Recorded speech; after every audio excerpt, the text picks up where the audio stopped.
નમસ્કાર વિદ્યાર્થી મિત્રો, આજના લેક્ચરની અંદર આપણે સ્વિચ કેસ વિશે ભણવાના છીએ. સ્વિચ કેસ, બરાબર. લાસ્ટ લેક્ચરની અંદર આપણે કંટ્રોલ સ્ટ્રક્ચર વિશે વાતો કરી હતી. કંટ્રોલ સ્ટ્રક્ચરની અંદર બે પ્રકાર આવે છે, લૂપ્સ અને બ્રાન્ચીસ.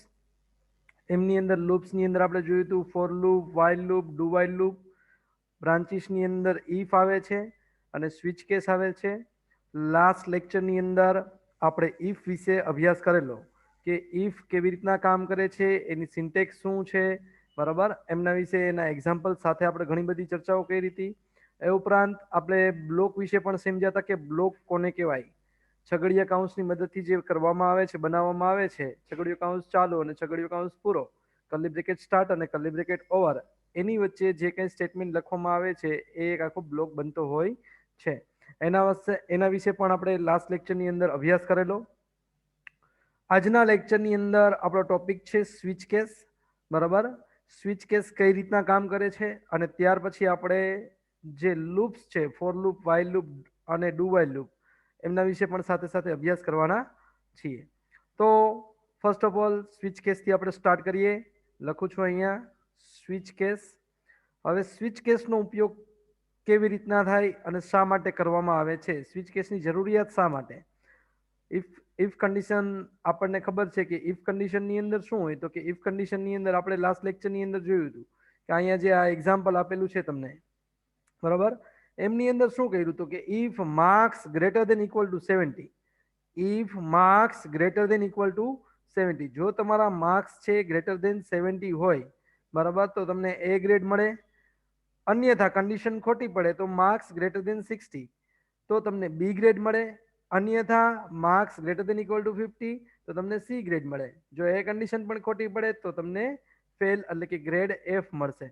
તો આવી રીતના આમની અંદર તમારું રિઝલ્ટ ફિક્સ છે, કાં તો એ ગ્રેડ મળવાનો છે, બી ગ્રેડ મળવાનો છે, સી ગ્રેડ મળવાનો છે અને કાં તો ફેલનું રિઝલ્ટ આવવાનું છે.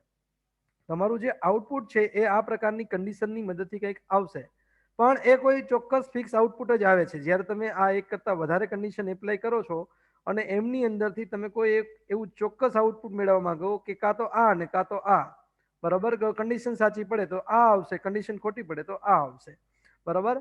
એવું કોઈ ફિક્સ આઉટપુટ મેળવવા માંગો છો ત્યારે ઇફ કન્ડિશનનો યુઝ થાય છે.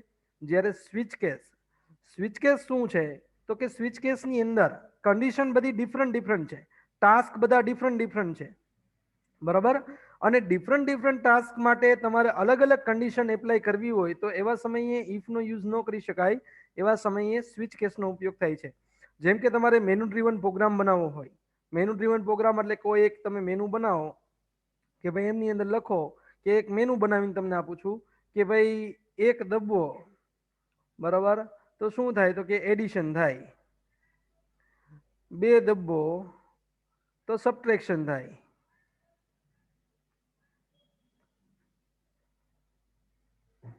બે ડબ્બો તો સબટ્રેક્શન થાય, ત્રણ ડબ્બો તો મલ્ટિપ્લિકેશન થાય,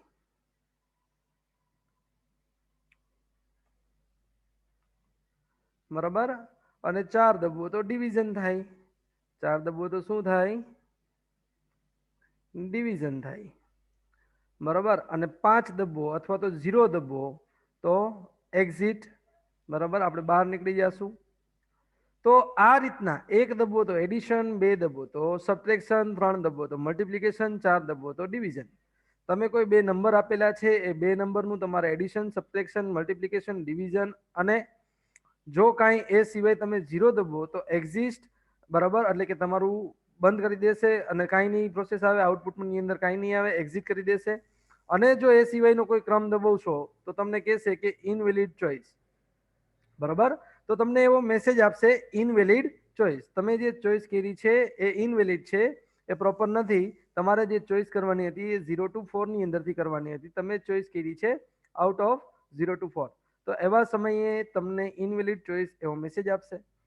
જો આમાંથી તમે કોઈ ટાસ્ક પસંદ કરો છો કે એક દબાવશો તો એડિશન થશે, તમે જે બે ઇનપુટ આપેલા છે, બે નંબર ઇનપુટ કરેલા છે એનું એડિશન થશે. જો બે નંબર દબાવશો તો સબટ્રેક્શન થશે, ત્રણ નંબર દબાવશો તો મલ્ટિપ્લિકેશન થશે, બરાબર. તો આ રીતના મેનુ ડ્રીવન પ્રોગ્રામ બનાવવો હોય તો મેનુ ડ્રીવન પ્રોગ્રામ બનાવવા માટે તમારે સ્વિચ કેસનો યુઝ થાય છે. ખાસ કરીને તમે કસ્ટમર કેરની અંદર જ્યારે વાતચીત કરતા હોવ છો ત્યારની વાત કરું, કે જ્યારે કસ્ટમર કેરની અંદર ફોન કરો છો ત્યારે શરૂઆત કરે છે, બરાબર, પ્રેસ 1 ફોર ઇંગ્લિશ, હિન્દી કે લીએ 2 દબાઈએ, ગુજરાતી માટે 3 દબાવો, બરાબર. તો આ રીતના તમને મેનુ ઓપ્શન આપે છે, ચોઈસ આપે છે કે તમારે ઇંગ્લિશમાં વાત કરવી છે કે ગુજરાતીમાં વાત કરવી છે કે હિન્દીમાં વાત કરવી છે. હવે તમે જે રીતના ઓપ્શન આપશો, 1 દબાવશો તો ઇંગ્લિશમાં વાત થશે, 2 દબાવશો તો હિન્દીમાં વાત થશે, 3 દબાવશો તો ગુજરાતીમાં વાત થશે. જે રીતના તમારે વાત કરવી છે ઇંગ્લિશ, ગુજરાતી ઓર હિન્દી, તો એ રીતના તમારે ઓપ્શન પસંદ કરવાનો થશે. એ ઓપ્શન પસંદ કર્યા પછી તમારે આ કરવું હોય, એટલે કે માનો કે તમારું બેલેન્સ જાણવું હોય તો 1 દબાવો, 2 દબાવો, 3 દબાવો, બરાબર. એવા અલગ અલગ વિવિધ કાર્યો માટે તમને વળી પાછા મેનુ આપશે. તો અંદરો અંદર તમને લઈ જાય છે, જે નેસ્ટેડ સ્વિચનો એમની અંદર ઉપયોગ કરવામાં આવેલો હોય છે, બરાબર. આ લેક્ચર પૂરો થયા પછી આ લેક્ચર તમે જોશો, બરાબર, અને જોઈ લીધા પછી તમે કસ્ટમર કેરની અંદર કોલ કરજો, 198 ઉપર કોલ કરજો, બરાબર. તમારી પાસે કોઈ પણ સિમ કાર્ડ હોય, કોઈ પણ ઇન્ટરનેટ સર્વિસ પ્રોવાઈડર હોય, બરાબર, 198 ઉપર તમારે કોલ કરવાનો છે. 198 ઉપર કોલ કરીને તમારે સાંભળવાનું છે કઈ રીતના તમને મેસેજ આપે છે 1 બાય 1. તમે 1 દબાવશો તો ઇંગ્લિશની અંદર બધા મેસેજ આવશે, 2 દબાવશો તો હિન્દીની અંદર મેસેજ આવશે, અને 3 દબાવશો તો ગુજરાતીની અંદર મેસેજ આવશે. જે લેંગ્વેજ ચૂઝ કરવી હોય એ લેંગ્વેજ ચૂઝ કરીને આગળ સ્ટેપ વાઇઝ જતું જવાનું. છેલ્લે પછી તમારે એ પણ સિલેક્ટ કરવાનું છે કે એ જે તમને મેનુ ઓપ્શન આપે છે એમાંથી તમારે કોઈ એક્સ્ટ્રા ઓપ્શન પસંદ કરવાનો છે. મેં તમને કીધું ને કે આમાંથી 0 to 4, આઉટ ઓફ 0 to 4 તમે પ્રેસ કરશો, 0 to 4 માંથી કોઈ એના સિવાયનું કોઈ, બરોબર, તો એના સિવાયનું કોઈ તમે પસંદ કરશો તો એવા સમયે શું થશે, તો તમને ઇનવેલિડ ચોઇસ કહેશે. તમે 0 to 4 માંથી કોઈ નંબર પ્રેસ કરશો તો તમને શું કહેશે, એ પ્રમાણેનો ટાસ્ક કમ્પ્લીટ કરશે. તો આ રીતના મેનુ ડ્રિવન પ્રોગ્રામ બનાવવા માટે સ્વિચ કેસનો ઉપયોગ કરવામાં આવે છે. જો સ્વિચ કેસની શું કન્ડિશન છે, એની સિન્ટેક્સ શું છે, એ તમને હું અહીં લખી દઉં છું. Syntax of switch case. તમારે એનો પ્રોગ્રામ બનાવવો હોય તો કઈ રીતના તમે એનો પ્રોગ્રામ બનાવી શકો છો, એની સિન્ટેક્સ શું છે, એમના વિશે આપણે જોઈ લઈએ. હવે એમની અંદર તમને અહીંયા આપવામાં આવેલી છે સ્વિચ કેસની સિન્ટેક્સ. એમની અંદર સૌપ્રથમ શું કીધું છે, સૌપ્રથમ સ્વિચ લખ્યું છે, અહીંયા સ્વિચ, એન્ડ ધેન બ્રેકેટની અંદર તમારે એક્સપ્રેશન આપવાનું હોય છે. એક્સપ્રેશન તરીકે કોઈ વેરિયેબલ લેવાનું હોય છે, બરાબર. એક્સપ્રેશન એટલે કે પદાવલી. ત્યાર પછી કર્લી બ્રેકેટ સ્ટાર્ટ અને કર્લી બ્રેકેટ ઓવર. આમની અંદર તમારે કેસ અલગ અલગ આપવાના છે. જેમ કે અહીંયા હું આપું છું કેસ, અને ત્યાર પછી કોન્સ્ટન્ટ વેલ્યુ તમારે દેવાની હોય છે. જેમ કે અહીંયા મેં 1 2 3 4 એવું લખેલું છે, તો એ કોન્સ્ટન્ટ આપણે અહીંયા લખશું. કોન્સ્ટન્ટ પહેલો કોન્સ્ટન્ટ છે. પહેલો કોન્સ્ટન્ટ લખ્યા પછી એની અંદર જો એ મેચ થાય, માનો કે તમે 1 પ્રેસ કર્યો, અહીંયા તમારે એક વેરિયેબલ લેવાનું હોય છે. માનો કે તમે 1 પ્રેસ કર્યો તો શું થશે, તો કે 1 પ્રેસ કર્યો તો એવા સમયે સ્ટેટમેન્ટ 1 છે એ તમારું એક્ઝિક્યુટ થશે, બરાબર. સ્ટેટમેન્ટ તમને જે 1 આપેલું છે એ તમારું એક્ઝિક્યુટ થશે. એન્ડ ધેન આફ્ટર બ્રેક, ત્યાર પછી કેસ, એમની અંદર કોન્સ્ટન્ટ,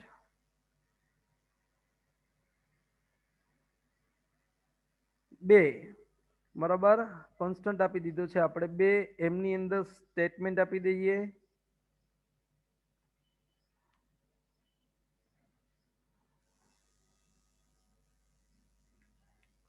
અને ત્યાર પછી બ્રેક. બ્રેક શું કામ કરે છે, તો કે બ્રેક છે એ સ્વિચનો અંત લઈ આવે છે, બરોબર. અને અંત લઈ આવ્યા પછી સ્વિચ કેસ પછી જે કઈ સ્ટેટમેન્ટ લખેલા હોય કોડિંગની અંદર એ એક્ઝિક્યુટ થશે, બરોબર. સ્વિચ કેસનો અંત લઈ આવવા માટે અહીંયા બ્રેક વિધાનનો યુઝ કરેલો છે. બ્રેક વિધાનનો યુઝ ન કરો તો પણ ચાલે, બરોબર. તમે જે ટાસ્ક આપેલો છે, માનો કે કેસ 2 પસંદ કરો, એમના સ્ટેટમેન્ટ એક્ઝિક્યુટ થયા, ઓટોમેટિક સ્વિચ બંધ થઈ જશે, બરોબર. ત્યાં પછી આગળ તમને કંઈ કહેશે નહીં. તો આ રીતના સ્વિચ કેસનો યુઝ કરવામાં આવતો હોય છે અપ ટુ n, બરાબર. તમારે n કેસ આપવા હોય, n કેસ સુધી તમને આ રીતના યુઝ કરવામાં મદદરૂપ થાય છે, n કેસ સુધી. હવે આપણે n નું એક સ્ટેટમેન્ટ લખી નાખીએ છીએ, case constant dash n up to n સુધી તમે આ રીતના સ્ટેટમેન્ટ એટલે કે મીન્સ કે કેસ એપ્લાય કરી શકો છો. જે તમારે કન્ડિશન એપ્લાય કરવી છે અપ ટુ એન સુધી. And then break. ત્યાર પછી આમની અંદર ડિફોલ્ટ આવે છે. મેં તમને કીધું ને કે તમારા દ્વારા બહારનો કોઈ કેસ છે એ તમે તમારા દ્વારા ઇનપુટ આપવામાં આવે. એટલે કે તમને કીધું છે મેનુ બનાવ્યું છે કે 0 થી 4 ની વચ્ચે જ તમારે ઇનપુટ આપવાનું છે. એ સિવાયનો કોઈ બીજો કેરેક્ટર તમે ઇનપુટ આપો છો તો એવા સમયે ડિફોલ્ટ સ્ટેટમેન્ટ જે છે એ ડિફોલ્ટ સ્ટેટમેન્ટ તમને આપવામાં આવે છે.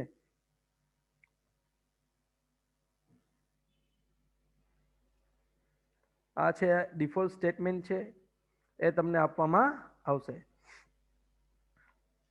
તો આ રીતના તમને કેસની સિન્ટેક્સ આપવામાં આવેલી છે. આ રીતના તમારે જે કંઈ કોડિંગ્સ કરવું હોય, પ્રોગ્રામ બનાવવા હોય એ પ્રોગ્રામ તમે બનાવી શકો છો કેસનો ઉપયોગ કરીને. તમને એક સિમ્પલ જે આપણે એક્ઝામ્પલ ઉપર મેનુ ડ્રીવન લીધું છે એના ઉપરથી જ હું તમને અહીંયા બનાવી દઉં છું કે ભાઈ અહીંયા સ્વિચ લખું છું. સૌપ્રથમ સ્વિચ બ્રેકેટની અંદર ch નામનો એક મેં વેરિયેબલ લીધો છે. એમની અંદર કેસ 1 કરું છું. Case 1 colon sign. જો એ થઈ જાય તો હું અહીંયા એક વેરિયેબલ લીધો છે રિઝલ્ટ નામનો. રિઝલ્ટ નામનો એક વેરિયેબલ મેં લીધો છે. સમજાવવા માટે આ કરું છું બધું. a પ્લસ બી બરોબર. આ વેરિયેબલ આપણે ક્રિએટ કરવાનો હોય અને અહીંયા બ્રેક મારી દઉં છું. દેન આફ્ટર કેસ 2 એની અંદર અહીંયા રિઝલ્ટ વળી પાછું લઉં છું. Result equal to a minus B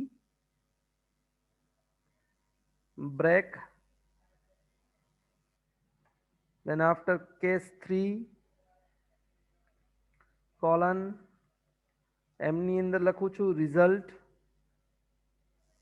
equal to a multiply by b and then break. case 4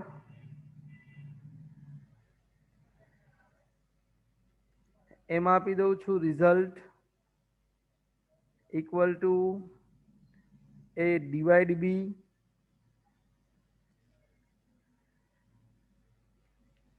and then break.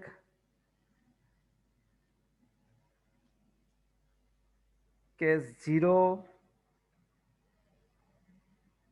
તો એમની અંદર એક્ઝિટ આપી દઉં છું એક્ઝિટ 0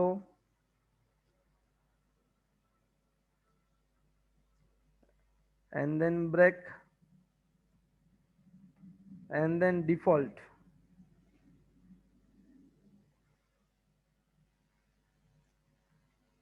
એમની અંદર આપું છું એક પ્રિન્ટ આઉટ કરીએ છીએ આપણે statement invalid choice. Invalid choice બરાબર. તો આ રીતના તમારે સ્વિચ આપવું હોય, સ્વિચનું એક્ઝામ્પલ લેવું હોય તો તમે લઈ શકો છો બરાબર. આ મેં તમને સમજાવવા માટે સિમ્પલ આ એક સ્વિચ ડિઝાઇન કર્યું છે બરાબર. ખરેખર સ્વિચની અંદર જે અહીંયા તમારે ઇનપુટ આપવાનું હોય છે તમારે ઇનપુટ આપવાનું હોય છે બરાબર. આ જે ઇનપુટ છે એ તમારા દ્વારા ઇનપુટ આપવાનું હોય છે. પહેલેથી ch નામનું જે વેરિયેબલ છે એમને કોઈ એ વેરિયેબલ પાસે કોઈ કિંમત હોતી નથી. એ કિંમત જ્યારે તમે પ્રોગ્રામને રન કરાવો ત્યારે આપવાનું હોય છે. જે આપણે ચેપ્ટર નંબર 11 ની અંદર આ બધી વસ્તુ શીખવાના છીએ કે જ્યારે વેરિયેબલને આપણે રન કરાવીએ, કોડને રન કરાવીએ ત્યારે વેરિયેબલની કિંમત કઈ રીતના આપી શકીએ બરાબર. એટલા માટે મેં તમને એક સિમ્પલ સ્વિચ બનાવીને દેખાડ્યું છે કંઈક આવું હોય. એ ઉપરાંત જો તમારે સ્વિચને વધારે સમજવું હોય તો સ્ટાન્ડર્ડ 11th ની અંદર ચેપ્ટર નંબર 8 ની અંદર સ્ટાન્ડર્ડ 11th ચેપ્ટર નંબર 8 એમની અંદર સ્વિચ કેસના તમને વ્યવસ્થિત પ્રોગ્રામ આપેલા છે, એક્ઝામ્પલ આપેલા છે બરાબર. સ્ક્રિપ્ટિંગ લેંગ્વેજની અંદર સ્ક્રિપ્ટિંગ આપણે ભણતા હતા લિનક્સની અંદર, એમની અંદર એ જરા જોઈ લેજો વ્યવસ્થિત રીતે બરાબર. એટલે ખ્યાલ આવી જશે. આ એક સમજૂતી માટે છે બરાબર. ખાસ ધ્યાન મારીએ. તો આ રીતના તમારે ચોઈસ બનાવવી હોય, આ રીતના તમારે કેસનો યુઝ કરવો હોય તો તમે કરી શકો છો. હવે ત્યાર પછી એમની અંદર થોડીક વાતચીત કરી છે કે તમે જે આ એક્સપ્રેશન બનાવો છો, એક્સપ્રેશન લ્યો છો અહીંયા જે, એ એક્સપ્રેશનની અંદર કયા પ્રકારનો ડેટા ટાઈપ તમારે લેવાનો હોય છે. ટેસ્ટ પદાવલીનો પ્રકાર છે એ કાં તો બાઇટ સ્વરૂપનો હોવો જોઈએ. ડેટા ટાઈપની વાત કરીએ, એક્સપ્રેશન ડેટા ટાઈપ, બરાબર. એક્સપ્રેશન ડેટા ટાઈપ ક્યાં હોવા જોઈએ, તો એમના માટેની વાત કરું છું કે એક્સપ્રેશન ડેટા ટાઈપ છે કાં તો બાઇટ હોવું જોઈએ, કાં તો શોર્ટ હોવું જોઈએ, કાં તો ઇન્ટીજર હોવું જોઈએ, કાં તો કેરેક્ટર હોવું જોઈએ, બરાબર. આ 4 ડેટા ટાઈપમાંથી તમે એ ડેટા ટાઈપ એક્સપ્રેશન બનાવી શકો છો 4 ડેટા ટાઈપનો યુઝ કરીને. અન્યથા એક ઇનમ ડેટા ટાઈપ પણ આવે છે. જે ઇનમ ડેટા ટાઈપ છે એક પ્રકારનું ગણ, તમે જે મેથ્સની અંદર ગણ ભણો છો, બરાબર, સમૂહ કે એક સરખી માહિતીનો સમૂહ એમની અંદર સાચવવામાં આવેલો હોય છે. જેમ કે આપણે સન્ડે, મંડે, ટ્યુઝડે, વેનસડે, થર્સડે, ફ્રાઈડે અને સેટરડે ડે ઓફ વીક્સને સાચવવા છે, તો ઇનમ ડેટા ટાઈપની અંદર તમે સાચવી શકો છો. એવી જ રીતના જાન્યુઆરી, ફેબ્રુઆરી મંથ્સના નામ છે એ તમારે ઇનમ ડેટા ટાઈપની અંદર સ્ટોર કરાવવા હોય તો તમે કરાવી શકો છો. તો આ રીતના તમે ઇનમ ડેટા ટાઈપનો પણ આમની અંદર સ્વિચની અંદર યુઝ આપી શકો છો અલગ અલગ ટાસ્ક માટે. ત્યાર પછી તમને કીધું છે એમની અંદર સમજાયું છે કે સ્વિચ સ્ટેટમેન્ટનો અમલ કરતા સમયે કેસ 1 થી શરૂ કરી ટેસ્ટ પદાવલીની કિંમત દરેક કેસ કિંમત સાથે સરખાવવામાં આવે છે, બરાબર. પહેલા કેસથી ચેક કરીને જે આપણે જેટલા કેસ લીધેલા હોય દરેક સાથે સરખાવવામાં આવે છે. જો બંને કિંમત સમાન મળે તો તે કેસના વિધાનનો અમલ થાય છે. જો બંને કિંમત સમાન મળે, માનો કે આ CHની કિંમત તમે 1 લીધી અથવા તો 4 લીધી, તો પેલા આની હારે સરખાવશે. 1 = 4 નથી પોસિબલ, 2 = 4 નથી પોસિબલ, 3 = 4 નથી પોસિબલ, 4 = 4 પોસિબલ છે. તો આ બેનું ડિવિઝન કરી નાખશે, એ અને બીનું, અને એ તમને આન્સરમાં આપશે. એ વાત છે. વિધાનનો અમલ થાય છે જો સમાન કિંમત ન મળે તો ડિફોલ્ટ વિધાન. જો સમાન કિંમત ન મળે, તમે 5 નાખો છો તો સમાન કિંમત નહીં મળે, તો જે ડિફોલ્ટ વિધાન છે ઇનવેલિડ ચોઇસ, એ ઇનવેલિડ ચોઇસ છે એ તમારું આઉટપુટ બનશે. જો ડિફોલ્ટ ન આપેલો હોય તો કોઈ પણ કેસ સાથેની કિંમત મેચ ન થાય તો કંઈ પણ કર્યા વિના સ્વિચ સ્ટેટમેન્ટનો અંત આવે છે. જો તમને આ વસ્તુ આપવામાં આવેલી ન હોય, ડિફોલ્ટ નથી આપ્યું, તો એવા સમયે શું થાય છે, તો કે એવા સમયે કાંઈ પણ કાર્ય નહીં થાય, બરાબર. અને કંઈ પણ કર્યા વગર સ્વિચ સ્ટેટમેન્ટનો શું આવી જાય છે, અંત આવી જાય છે. આ વસ્તુ યાદ રાખવાની છે. ત્યાર પછી બ્રેક માટે થોડુંક કીધું છે, એ આપણે જોઈ લઈએ કે કેસ વિધાન પછી બ્રેક વિધાન ફરજિયાત નથી. બ્રેક વિધાનનો ઉપયોગ સ્વિચ સ્ટેટમેન્ટનો અંત લાવવા માટે થાય છે, એટલે કે સ્વિચના અંત પછીના પહેલા વિધાન ઉપર જવા માટે થાય છે.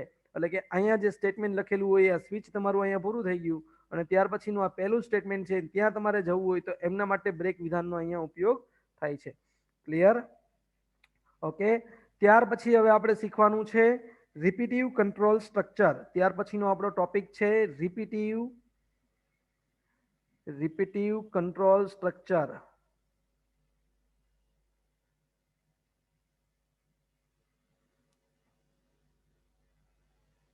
રિપીટિવ કંટ્રોલ સ્ટ્રક્ચર, જેમની અંદર આપણે શીખવાનું છે ફોર લૂપ, while લૂપ અને ડુ while લૂપ.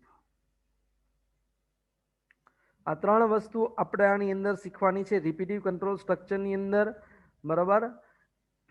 કે કઈ રીતના રિપીટિવ કંટ્રોલ સ્ટ્રક્ચર છે, કામ કરે છે, જેનું યુઝ શું છે.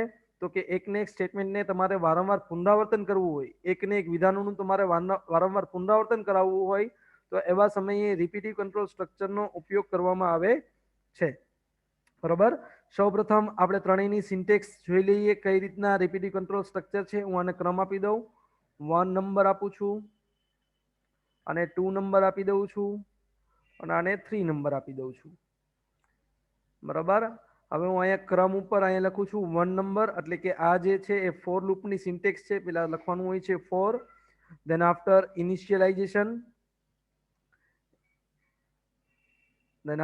ઇનિશિયલાઇઝેશન,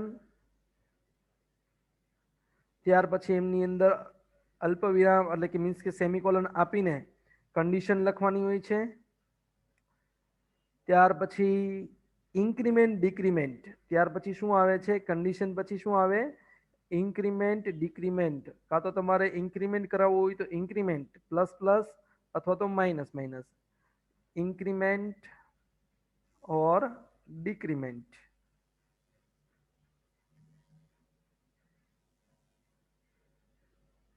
ઇન્ક્રીમેન્ટ ઓર ડિક્રીમેન્ટ, ત્યાર પછીનો બ્રેકેટ ઓવર થાય છે. ત્યાર પછી શું હોય છે તો કે ત્યાર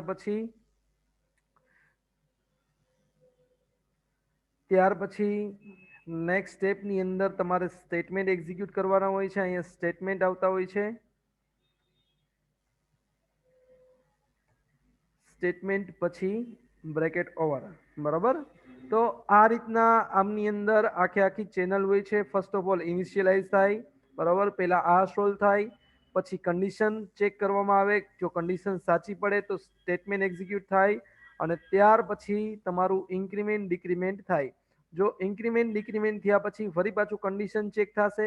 કન્ડિશન ચેક થયા પછી સ્ટેટમેન્ટ પછી વળી પાછું ઇન્ક્રીમેન્ટ ડિક્રીમેન્ટ, ફરી પાછી કન્ડિશન. આ પ્રોસેસ ત્યાં સુધી ચાલુ રહે જ્યાં સુધી તમારી કન્ડિશન ફોલ્સ નથી થતી, બરોબર.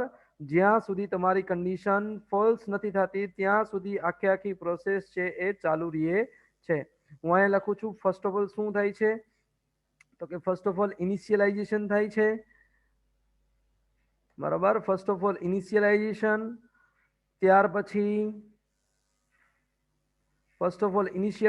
ત્યાર પછી કન્ડિશન એપ્લાય થાય. આ એની ચેનલ છે, એ ચેનલ થ્રુ આપણે કામ કરવાનું હોય છે. Condition and then statement print out થશે, અને ત્યાર પછી ઇન્ક્રીમેન્ટ ડિક્રીમેન્ટ થાય. જો ઇન્ક્રીમેન્ટ આપેલું હોય તો ઇન્ક્રીમેન્ટ થાય, ડિક્રીમેન્ટ આપેલું હોય તો ડિક્રીમેન્ટ થાય, બરાબર. આ એના સ્ટેપ છે કે પેલા ઇનિશિયલાઇઝ, પછી કન્ડિશન, પછી સ્ટેટમેન્ટ, પછી ઇન્ક્રીમેન્ટ ડિક્રીમેન્ટ. આ પેટર્નથી કામ કરે છે. ત્યાર પછી આપણે વાઇલ લૂપની સિન્ટેક્સ જોઈ લઈએ. વાઇલ લૂપની અંદર કઈ રીતના હોય છે તો કે વાઇલ લૂપની અંદર સૌપ્રથમ ઇનિશિયલાઇઝ થાય, બારે ઇનિશિયલાઇઝેશન એમનું બારે થશે. ત્યાર પછી અહીં લખવાનું વાઇલના બ્રેકેટની અંદર તમારે કન્ડિશન આપવાની. ત્યાર પછી એમના બ્રેકેટની અંદર આપણે સ્ટેટમેન્ટ એક્ઝિક્યુટ કરવાના હોય છે. ત્યાર પછી ઇન્ક્રીમેન્ટ ડિક્રીમેન્ટ, ઇન્ક્રીમેન્ટ ઓર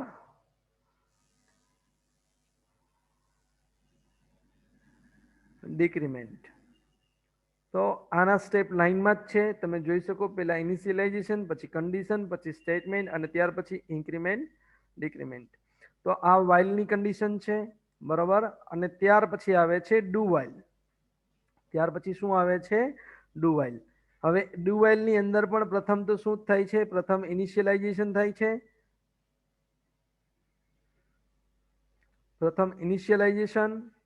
ત્યાર પછી ડુ, ત્યાર પછી સ્ટેટમેન્ટ,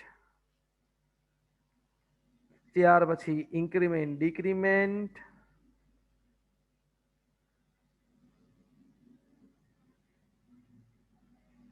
અને ત્યાર પછી લાસ્ટમાં કન્ડિશન ચેક થાય છે, બ્રેકેટ ઓવર થાય તેમની સાથે. વાઇલ અને બ્રેકેટની અંદર કન્ડિશન. તો જે આ વસ્તુ કરી છે એ આ બંને લૂપથી અલગ છે. ફોર લૂપની અંદર તમે જોવા માટે જાઓ, અથવા તો વાઇલ લૂપની અંદર તમે જોવા માટે જાઓ, તો એમની અંદર કન્ડિશન પહેલા ચેક થાય છે, અને ત્યાર પછી તમને લૂપની અંદર પ્રવેશ મળે છે. સૌપ્રથમ કન્ડિશન ચેક થાય અને ત્યાર પછી તમને લૂપની અંદર પ્રવેશ મળે, બરાબર. વાઇલ લૂપની અંદર પણ એમ છે, સૌપ્રથમ કન્ડિશન ચેક થાય, કન્ડિશન સાચી પડે તો લૂપની અંદર પ્રવેશ મળે. જ્યારે ડુ વાઇલ લૂપની અંદર શું છે તો કે ડુ વાઇલ લૂપની અંદર પહેલા તમને લૂપની અંદર પ્રવેશ મળશે, અને લાસ્ટમાં કન્ડિશન ચેક થશે, બરાબર. જો કન્ડિશન સાચી હશે તો ફરી પાછો લૂપની અંદર પ્રવેશ મળશે. જો કન્ડિશન ખોટી તો તમને ડાયરેક્ટ લૂપની બહાર કાઢી નાખશે. જ્યારે આમની અંદર શું હતું? કન્ડિશન સાચી પડે, પહેલી જ વખત કન્ડિશન સાચી પડે શરૂઆતમાં જ, તો જ લૂપની અંદર પ્રવેશ મળે, અન્યથા લૂપની અંદર પ્રવેશ મળતો નથી. જ્યારે ડુ વાઇલ લૂપની અંદર તમને એક વખત તો લૂપની અંદર લઈ જ જાય છે, બરાબર. ડુ વાઇલ લૂપની અંદર તમને એક વખત લૂપની અંદર પ્રવેશ મળે છે, અને ત્યાર પછી કન્ડિશન ચેક થાય છે અને પછી જો કન્ડિશન ખોટી હોય તો નેક્સ્ટ ટાઈમ તમને લૂપની અંદર પ્રવેશ મળતો નથી. તો આ રીતના ફોર લૂપ અને વાઇલ લૂપ બંને એન્ટ્રી કંટ્રોલ લૂપ છે. બરોબર, પ્રવેશ નિયંત્રણ લૂપ એમ કહી શકાય, એન્ટ્રી કંટ્રોલ લૂપ. અને જ્યારે ડુવાઇલ લૂપ છે એ ડુવાઇલ લૂપ છે એ એક્ઝિટ કંટ્રોલ લૂપ છે. બરોબર, ડુવાઇલ લૂપ છે એ એક્ઝિટ કંટ્રોલ લૂપ. આ ખાસ યાદ રાખવાનું છે. ફોર લૂપ અને while loop entry control loop, જ્યારે ડુવાઇલ લૂપ છે એ એક્ઝિટ કંટ્રોલ લૂપ છે. હવે એ ત્રણેયના આપણે પ્રોગ્રામ કરવાના છે, એટલે કે એ ત્રણેયના એક્ઝામ્પલ જોવાના છે. અહીંયા લખું છું એક્ઝામ્પલ 1, એટલે આ ફોર લૂપનું એક્ઝામ્પલ છે. અહીંયા જે એક્ઝામ્પલ આપું છું એ કયા લૂપનું એક્ઝામ્પલ છે? ફોર લૂપનું. લખું છું એમની અંદર ફોર. સૌપ્રથમ લઉં છું એમની અંદર integer I equal to 0 or I equal to 1, જે લેવું એ લઈ શકાય. હું અહીંયા આઈ ઇક્વલ ટુ 1 લઉં છું. ત્યાર પછી કન્ડિશન ચેક કરું, I less than 10, then semicolon, then I plus plus. આટલું કરીને એન્ટર આપું છું. ત્યાર પછી એમની અંદર એક સ્ટેટમેન્ટ પ્રિન્ટ આઉટ કરાવું છું, system dot out dot println. And then after print આપણે શું કરશું? આઈ. પ્રિન્ટ શું કરવું છે? આઈને પ્રિન્ટ આઉટ કરાવવું છે. અને ત્યાર પછી આપણે બહાર નીકળી જશું. હવે આ લૂપ કેવી રીતના તમારું ફરે છે, બરોબર, એમના માટે હું તમને એનું સિમ્પ્લિફાય કરીને આપું. જેમ કે અહીંયા સૌપ્રથમ આઈ ઇક્વલ ટુ 1 થશે, ત્યાર પછી કન્ડિશન ચેક થશે આઈ લેસ ધેન 10, અને ત્યાર પછી શું થશે? ઇન્ક્રીમેન્ટ આઈ પ્લસ, સોરી, ત્યાર પછી પ્રિન્ટ આઈ થશે. બરોબર, પ્રિન્ટ આઈ અને ત્યાર પછી આઈ પ્લસ પ્લસ. જો કઈ રીતના કામ કરે છે, સૌપ્રથમ અહીંયા આઈની વેલ્યુ 1 થઈ, આઈ લેસ ધેન 10 એટલે કે એક નાના છે 10 કરતા. કન્ડિશન કેવી? સાચી. કન્ડિશન સાચી તો પ્રિન્ટ શું કરશે? 1. પ્રિન્ટ 1 કર્યા પછી અહીંયા આઈનું ઇન્ક્રીમેન્ટ થશે. અત્યારે આઈની વેલ્યુ 1 છે, 1 પ્લસ 1, 1નું ઇન્ક્રીમેન્ટ કરશે. હવે આઈની વેલ્યુ થઈ ગઈ 2. બરાબર, ફરી પાછી કન્ડિશન ચેક કરાવશે, 2 નાના છે 10 કરતા. કન્ડિશન સાચી, પ્રિન્ટ કરશે 2.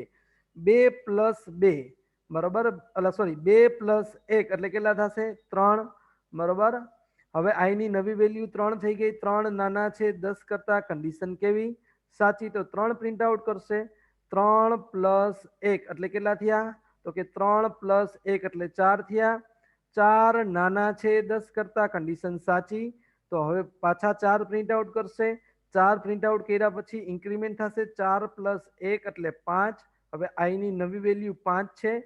ત્યાર પછી ફરી પાછું 5 નાના છે 10 કરતા. બરોબર, કન્ડિશન સાચી, પ્રિન્ટ આઉટ કરશે 5. 5 પ્લસ 1 એટલે 6 થશે. બરોબર, 5 પ્લસ 1 એટલે શું થશે? 6. તો હવે આઈની નવી વેલ્યુ કેટલી થઈ ગઈ છે? તો કે આઈની નવી વેલ્યુ 6 થઈ ગઈ છે. 6 નાના છે 10 કરતા. કન્ડિશન સાચી, તો પ્રિન્ટ આઉટ શું થશે? 6. 6 પ્લસ 1, 6 પ્લસ 1 એટલે કેટલા થશે? તો કે 6 પ્લસ 1 એટલે 7 થશે. બરોબર, હવે આઈની નવી વેલ્યુ 7. 7 નાના છે 10 કરતા. કન્ડિશન સાચી, પ્રિન્ટ આઉટ 7 થશે. ત્યાર પછી 7 પ્લસ 1 એટલે 8 થશે. બરોબર, હવે નવી કિંમત આપણી 8 થઈ ગઈ છે. 8 નાના છે 10 કરતા. તો પ્રિન્ટ કન્ડિશન સાચી પડી, પ્રિન્ટ 8 કરશે. 8 પ્લસ 1, ત્યાર પછી ઇન્ક્રીમેન્ટ 8 પ્લસ 1 એટલે 9 થયા. હવે કન્ડિશન ચેક થશે, 9 નાના છે 10 કરતા. કન્ડિશન સાચી, તો 9 પ્રિન્ટ આઉટ કરશે. ત્યાર પછી 9 પ્લસ 1 ઇન્ક્રીમેન્ટ થશે, નવી વેલ્યુ 10 થઈ. બરોબર, ફરી પાછી કન્ડિશન ચેક થશે, 10 નાના છે 10 કરતા. કન્ડિશન કેવી થઈ ગઈ? ફોલ્સ. કન્ડિશન કેવી થઈ? ફોલ્સ. હવે કઈ પ્રિન્ટ આઉટ નહીં થાય, લૂપની આપણે બહાર વયા ગયા. તો આ રીતના તમારું ફોર લૂપ છે કામ કરશે અને 1 થી 9 નંબર પ્રિન્ટ આઉટ કરશે. આ રીતના તમારું ફોર લૂપ છે એ કામ કરતું હોય છે અને 1 થી 9 નંબર તમને પ્રિન્ટ આઉટ કરીને આપશે. એવી જ રીતના આપણે વાઇલ લૂપનો યુઝ કરીએ તો વાઇલ લૂપની અંદર પણ સેમ ટુ સેમ જ છે. વાઇલ લૂપની કન્ડિશન આપું છું, એનું એક્ઝામ્પલ લઈ છીએ, એક્ઝામ્પલ 2. હવે અહીંયા લખું છું integer I equal to 1. Integer I equal to 1. Than after while એમની અંદર કન્ડિશન આપી દઈએ I લેસ ધેન 10 અને ત્યાર પછી બ્રેકેટની અંદર આપણે લખી નાખીએ છીએ system dot out dot println બ્રેકેટની અંદર આપી દઉં છું I પ્લસ પ્લસ. હવે જુઓ કઈ રીતના આ પ્રિન્ટ આઉટ થશે. અહીંયા આપણે જે છે એ પોસ્ટ ઇન્ક્રીમેન્ટનો યુઝ કર્યો છે. પહેલા પ્રિન્ટ આઉટ થશે અને પછી ઇન્ક્રીમેન્ટ થશે, એ પોસ્ટ ઇન્ક્રીમેન્ટ કહેવાય છે. હવે એ કઈ રીતના આઉટપુટ આપણને આપે છે એનું તમને સિમ્પ્લિફાય કરીને આપું. ઇન્ટીજર અહીંયા પહેલા આઈ ની વેલ્યુ કેટલી છે 1, પછી કન્ડિશન ચેક થાય I લેસ ધેન 10, પછી પ્રિન્ટ આઉટ થશે પ્રિન્ટ આઈ અને ત્યાર પછી I પ્લસ પ્લસ ઇન્ક્રીમેન્ટ થશે. હવે I ની નવી વેલ્યુ કેટલી છે તો કે 1, 1 નાના છે 10 કરતા, કન્ડિશન સાચી તો પ્રિન્ટ 1 કરશે, પેલા પ્રિન્ટ થઈ જશે અને પછી ઇન્ક્રીમેન્ટ થશે 1 પ્લસ 1 ઇક્વલ ટુ 2. નવી વેલ્યુ 2 થઈ ગઈ છે I ની. 2 લેસ ધેન 10, કન્ડિશન સાચી તો 2 પ્રિન્ટ કરશે, 2 પ્લસ 1 એટલે 3. હવે આ જ ચેનલ ઠેઠ સુધી ચાલુ રહેશે બરાબર. જ્યાં સુધી તમારું લૂપ ખોટું નહીં પડે બરાબર ત્યાં સુધી આ વસ્તુ કન્ટિન્યુ રહેશે. લૂપ તમારું ખોટું પડ્યું બરાબર એટલે પૂરું એમની બહાર કાઢી નાખશે. લાસ્ટમાં આમાં પણ આવું આવશે 9 લેસ ધેન 10 બરાબર, તો પ્રિન્ટ 9 કરશે અને ત્યાર પછી 9 પ્લસ 1 એટલે શું થઈ જશે 10. કન્ડિશન પાછી ચેક થશે 10 નાના છે 10 કરતા, કન્ડિશન કેવી ફોલ્સ તો બહાર કાઢી નાખશે આપણને. ક્લિયર? આ વાત થઈ શેની તો કે આ વાત થઈ ડુ વાઇલ લૂપની, સોરી વાઇલ લૂપની. હવે આપણે એક્ઝામ્પલ નંબર 3 જોવાનું છે ડુ વાઇલ લૂપ માટે. Example number 3. એક્ઝામ્પલ નંબર 3 ની અંદર તમને સૌપ્રથમ શું આપ્યું છે તો કે ઇન્ટીજર I ઇક્વલ ટુ 1 બરાબર. Integer I equal to 1, than after do, than after bracket. એમની અંદર આપણે સ્ટેટમેન્ટ લખશું. સ્ટેટમેન્ટની અંદર લખીએ છીએ system dot out dot println અને બ્રેકેટની અંદર આપી દઉં છું I પ્લસ પ્લસ અને ત્યાર પછી લાસ્ટમાં આપણે કન્ડિશન ચેક કરાવડાવવાની છે. લાસ્ટમાં અહીંયા આ જગ્યા ઉપર while I લેસ ધેન 10 બરાબર, I લેસ ધેન 10. હવે તમે અહીંયા જોઈ શકો છો.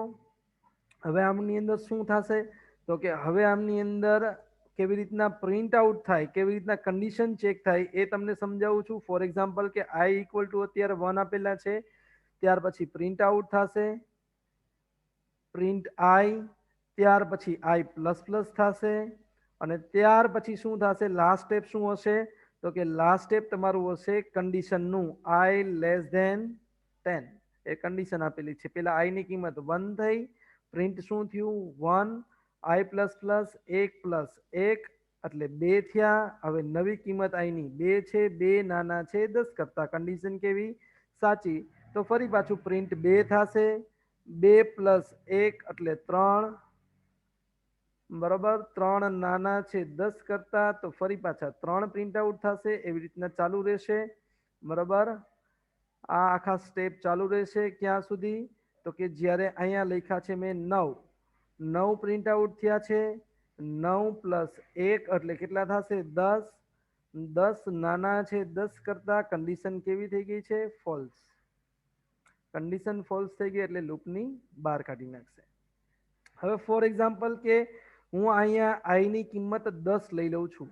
I ની કિંમત 10 લઈ લઉં છું. જોજો બરાબર, થોડી વાર માટે સમજવાનો પ્રયત્ન કરજો. I ની વેલ્યુ મેં 10 લઈ લીધી છે તો એવા સમયે શું થાય છે, I ની કિંમત જ્યારે હું 10 લઈ લઉં છું તો એવા સમયે તમે જોઈ શકો છો તો એવા સમયે શું થાય છે, માનો કે પહેલા જ અહીંયા I ની કિંમત 10 થઈ ગઈ બરાબર. I ની કિંમત કેટલી થઈ 10, પ્રિન્ટ 10 કર્યા અને 10 પ્લસ 1 એટલે કેટલા થયા 11 બરાબર. 10 પ્લસ 1 એટલે 11 થયા. 11 નાના છે 11, કિંમત આવી જશે એટલે કે રિટર્ન કરશે ફોલ્સ બરાબર લૂપની બહાર. હવે એ તમે જોઈ શકો છો કે અહીંયા તમે 10 નાખ્યા છે. જો ડાયરેક્ટ કન્ડિશન ચેક કરવામાં આવે 10 નાના છે 10 કરતા તો તમને લૂપની અંદર પ્રવેશ જ ન મળે. પણ એમ છતાં એક વખત તમને પ્રવેશ મળ્યો છે. System dot out dot println એક વખત છપાણું છે, આઉટપુટ તમને 10 આપ્યું છે બરાબર. તો આ રીતના તમારી કન્ડિશન સાચી હોય કે ખોટી હોય એક વખત તમને લૂપની અંદર પ્રવેશ મળે, કારણ કે એક્ઝિટ કંટ્રોલ લૂપ છે, બરાબર. આ વસ્તુ શું છે? એક્ઝિટ કંટ્રોલ લૂપ છે. જ્યારે આ વસ્તુ શું છે? Entry control loop. જ્યારે તમે કોઈ સિનેમા ગૃહની અંદર જાઓ છો તો એવા સમયે તમારી પાસે પહેલા ટિકિટ માંગે છે, તો ફોર લૂપ છે, વાઇલ લૂપ છે, એ પહેલા ટિકિટ એટલે કે એન્ટ્રી કંટ્રોલ લૂપ છે. ટિકિટ તમારી પાસે હોય નહીં તો તમને એન્ટ્રી નથી મળતી. જ્યારે તમે કોઈ બસ સ્ટેન્ડમાં જાઓ છો, જે ખાસ કરીને સિટી બસ સ્ટેન્ડ છે, બરાબર, તો સિટી બસ સ્ટેન્ડની અંદર શું હોય છે? તો કે સિટી બસ સ્ટેન્ડની અંદર તમે જોવા જાઓ તો પહેલા તમારે ટિકિટ લઈ લેવાની હોય છે, પછી તમને મુસાફરી કરાવે બસની અંદર, અને બસની અંદર મુસાફરી કરાવ્યા પછી તમારે એ બસ સ્ટેન્ડમાંથી બહાર નીકળવું હોય ત્યારે તમારે ટિકિટ આપવાની હોય છે. જો તમારી પાસે ટિકિટ નથી તો એવા સમયે શું થશે? તો તમને બહાર નીકળવા નહીં દે અને પેનલ્ટી પણ આપશે. તો આ વસ્તુ છે એ એક્ઝિટ કંટ્રોલ લૂપ છે, અને આ બંને છે એ કેવા કંટ્રોલ લૂપ છે? એન્ટ્રી કંટ્રોલ લૂપ છે. ક્લિયર? હવે આ જ વસ્તુની અંદર મારે તમને સમજાવવું છે બ્રેક અને કન્ટિન્યુ.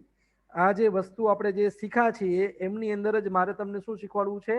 બ્રેક અને કન્ટિન્યુ. બ્રેક અને કન્ટિન્યુનું કામ શું છે એ સમજાવું છું. તો એમના માટે સૌપ્રથમ અહીંયા હું લઉં છું ઇફ કન્ડિશન.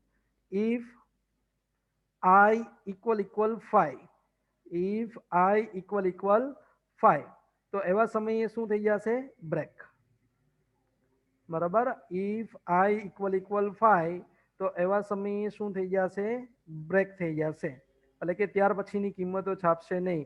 તો આમની અંદર આ જ બધી વસ્તુને હું અત્યારે કાઢી નાખું છું અને ફરી પાછી તમને સમજાવવાનો પ્રયત્ન કરું છું એક નવી કન્ડિશન સાથે.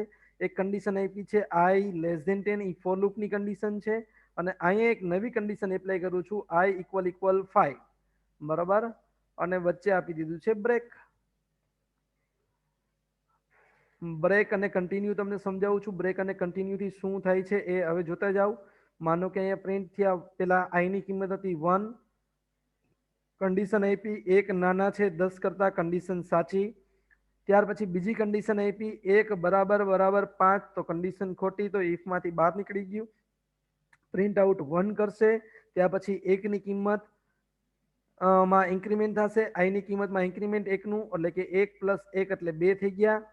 ત્યાર પછી I ની નવી કિંમત કેટલી થઈ? તો કે I ની નવી કિંમત હવે 2 થઈ ગઈ છે. 2 નાના છે 10 કરતા, કન્ડિશન સાચી. ત્યાર પછી એની અંદર ગયા લૂપની અંદર, તો લૂપની અંદર બીજી કન્ડિશન આવી 2 = 5, તો કન્ડિશન ખોટી, તો બ્રેક ન થયું. ફરી પાછા 2 છાપ્યા, પ્રિન્ટ 2 કર્યા, બરાબર, અને ત્યાર પછી 2 + 1 એટલે કેટલા થશે? 3. 2 + 1 એટલે કેટલા થયા? 3. હવે I ની નવી કિંમત આપણે આપી છે 3. 3 નાના છે 10 કરતા, કન્ડિશન કેવી? તો કે કન્ડિશન સાચી. કન્ડિશન સાચી, તો 3 = 5, કન્ડિશન કેવી? ખોટી, તો બ્રેક નહીં થાય. પ્રિન્ટ આઉટ 3 થયા. 3 + 1 એટલે કેટલા થયા? તો કે 4. 3 + 1 એટલે 4. 3 + 1 એટલે 4. નવી કન્ડિશન 4 નાના છે 10 કરતા, કન્ડિશન સાચી. 4 = 5, કન્ડિશન ખોટી, બ્રેક નહીં થાય. પ્રિન્ટ આઉટ 4 કરશે, નવી કિંમત 4 + 1 એટલે 5, બરાબર. અને ત્યાર પછી 5 નાના છે 10 કરતા, કન્ડિશન સાચી. 5 = 5, એ કન્ડિશન પણ સાચી. અહીંથી ડાયરેક્ટ બ્રેક મારી દેશે, બરાબર. બ્રેક મારીને તમને લૂપની બહાર કાઢી નાખશે.